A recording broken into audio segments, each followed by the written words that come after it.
Na Bula FM merkrake talitaki.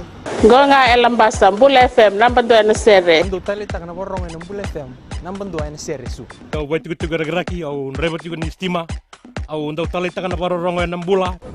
Tolo bina Fiji Bula FM nambando esinga toka. Bula bina era roga Bula FM nambando tikola. Bula FM nambando na sere.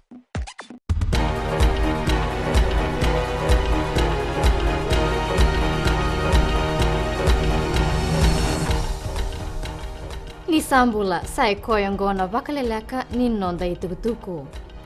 Vakaritaka na minister ni mbula o Dr. Neil Sharma ni sangani talitaka na nonto sangani dakadaka vakantu donu na komiti ni songo na mbula festival. Andau tiki ni kena vakaedori na songongo ena kena vakasoku muni na ilabo me buke na vakatorda ketaki ni valimbula may nandi. Tukono Dr. Sharma ni ndau vakayangataki tu ena veyambaki na yada ni valimbula meroto rawi labo kina na komiti ni songo ka senga ni botukana na veka erto na kiti me bakayadori. Ia kana presidenti ni songo ni mbula festival o titilia wotaki ni senga ni dondonu na itugutu kongo me bakani ndua na itabi lebu erto sangaraba mai ena vida na baksaoti. Mai kalodha tiko endua na ndauni bisinisi mai lami ena kena mbuto kodi na nona itiko tiko ena mua ni madha o saoti. E kayo Nikos Janis ni yandra mai ena tolu na kaloko ena matakalilai ni singatambu saoti ena nona raida ni rato unduri tu e matana e tolu na tangane karato tori tuki kena screwdriver. Abakandei takao ana na isoro na ngusu ni vosa ni tambatakataka ni ovisa ni ambuto kodi na telefoni na laptop kena yaya bakaliba-liba kara bakaritaki tu ena lom ni stongo. Amai tabodi tiko ena bei matambos ni tao ni esuwa lami na sinu kena sori na sasanga ni kena baluti na mate na dengue fever.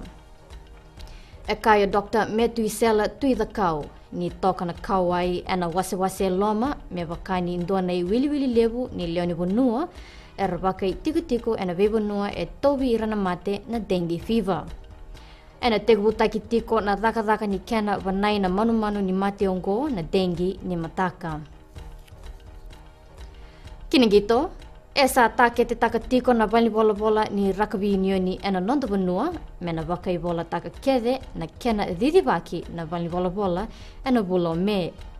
Tuko na Berlin Kafoa na i bakalesi-lesi liu bakatao ni songo-songo ni rato na senga ni labor me didibaki rato na IRB ni o tina kena mai tangu tubitu na veka bakailabu.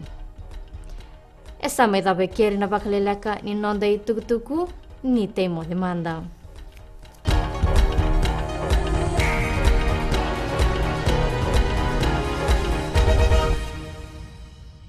E talita na radio Fiji One na muirani nonda bonua. Ando talita kana borong na radio Fiji One singa toka boleta ni station ni alumatua.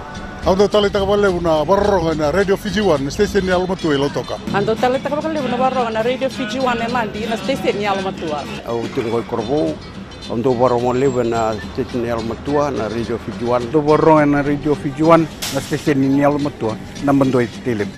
Na radio Fiji One nandu mai biti na bonga ni BNN.